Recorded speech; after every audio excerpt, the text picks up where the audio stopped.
fungsi Al-Quran ada dua. Yang tadi yang di awal kita bahas itu cuma fitur semua. Fitur, mukjizat, dan segala macam itu semua fitur. Makanya Mas ujungnya bilang begini kan, ya itu kayak klaim sih, tapi ada satu yang nggak bisa diklaim. Atau sesuatu yang tidak bisa bersifat transaksional atau fitur. Transformatif namanya.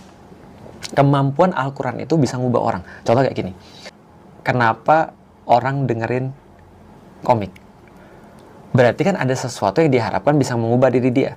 Ketika sebelum dia datang ke Mensreya, dengan sesudah dia datang ke Mensreya, Mas Panji ngomong, harusnya ini ada sesuatu yang sih berubah pada kalian. Artinya semua informasi itu bertujuan cuma pada satu, mengubah orang.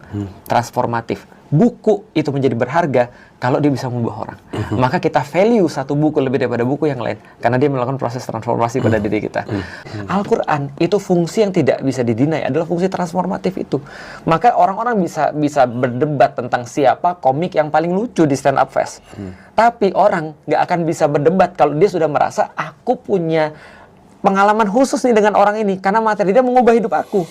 Seperti tadi mereka bilang, ketika aku dengerin Panji ngomong, entah kenapa aku nggak jadi bunuh diri.